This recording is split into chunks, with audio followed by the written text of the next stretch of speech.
Monsieur Paul Sapou, bonjour. Bonjour. C'est Cheikh Fita de l'info en ligne des Congolais de Belgique, de Bruxelles. Est-ce que nous pouvons avoir les informations de ce mardi 20 janvier 2015 à Kinshasa et à RD Congo? Oui, après la journée d'hier où pratiquement la population chinoise a démontré qu'elle est prête à aller jusqu'au bout dans son refus de modification de la Constitution et de la loi électorale et toute autre manœuvre pour maintenir le régime actuel en place, avec à la tête celui que l'on appelle Joseph Kabila, pour un troisième mandat. Donc après cette journée de démonstration, il y a eu pratiquement la chasse à la sorcière, c'est-à-dire l'arrestation ce matin à 5 heures du matin de opposants qui sont sur une liste noire des services de la sécurité congolaise.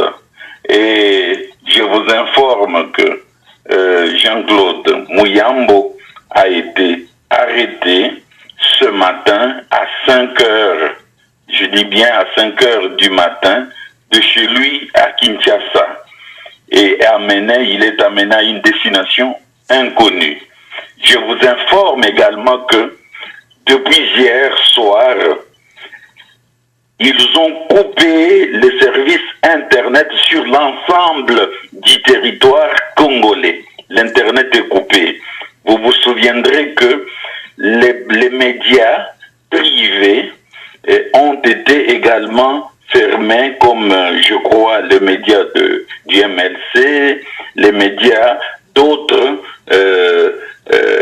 personnalités indépendantes qui essayaient de donner des informations, un autre son de cloche à la population, alors que la RTNC ne fait que les louanges d'un régime et d'un tortionnaire, un dictateur.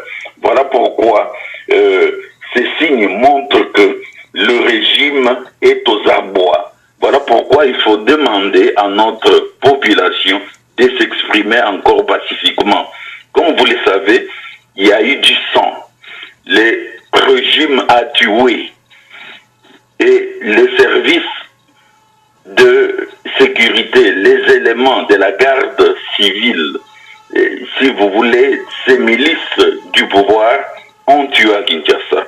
Aujourd'hui, nous avons un bilan, un triste bilan de 7 morts qui ont été répertoriés à l'hôpital Bondeko et 5 morts qui ont été répertoriés à l'hôpital général que l'on appelle hôpital Mama Yemo, sans compter ces soldats de Banamura, de cet élément de la garde républicaine que la population à Bandal a pu neutraliser et tabasser jusqu'à mort, puisque cet élément de la garde républicaine a tué, a tiré à bout portant sur un manifestant pacifique.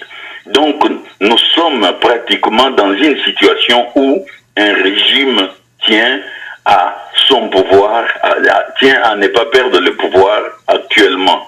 Voilà pourquoi il faut mettre des actions en branle pour que ce régime soit isolé. Je dis bien l'isolement du régime, puisque ça en est trop. Nous, défenseurs des droits de l'homme, nous avons des dossiers. Nous avons des dossiers. Ce que Lambert Mende a fait à Lodja, à l'endroit de l'église catholique, nous avons tous les détails prêts. Ce monsieur, il faudrait qu'on l'arrête. Il faudrait qu'on l'arrête. Ils sont fous du pouvoir. Voilà pourquoi la population congolaise doit se mettre debout. Passer ce message pour une fois. Les défenseurs des droits de l'homme que nous sommes très, très fâchés et même déterminés à aller plus loin dans si vous voulez, dans des plaintes à déposer auprès des institutions internationales, que chacun mette si vous voulez, de son mieux, le meilleur de lui-même pour que cette nation, ce pays survive. Nous avons donc en face un régime qui tient à ce que, si vous voulez, le statu quo demeure. Voilà l'information que je voulais vous livrer, mais la liste est très longue. Nous allons au fur et à mesure vous donner des informations qui se développent, enfin l'évolution de la situation à Kinshasa et en RDC dans l'ensemble. Merci bien, Monsieur Paul Sapou. Une toute dernière question. Nous avons suivi sur les médias officiels que le Sénat s'était quand même réuni, non pas pour la loi, mais qu'il devrait se réunir aujourd'hui pour analyser cette loi et l'adopter à leur tour, si possible. Qu'est-ce que vous avez comme message à Monsieur Kengo et à ses sénateurs au cas où ils devaient se réunir pour cela? Eh bien, ils ont vécu certainement les événements et les noms de la population. N-O-N, la population a dit non à toute tentative, à toute supercherie, à toute manœuvre tendant à maintenir M. Joseph Kabila au pouvoir à travers un troisième mandat.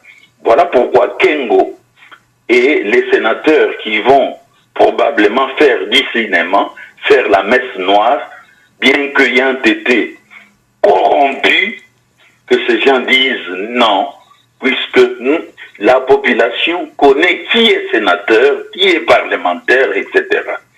Donc il faut que ces gens disent aussi non. Non, non, non, non, non, le peuple congolais en a marre. C'est à eux de prendre leurs responsabilités, mais sinon, pour la population congolaise, il n'est pas question d'un énième mandat, etc. Donc, s'ils sont vraiment avec le peuple, c'est le moment de les manifester. Voilà. Ok, merci bien, Monsieur Paul Sapou. Merci, Monsieur Cheikh Sita. Ok.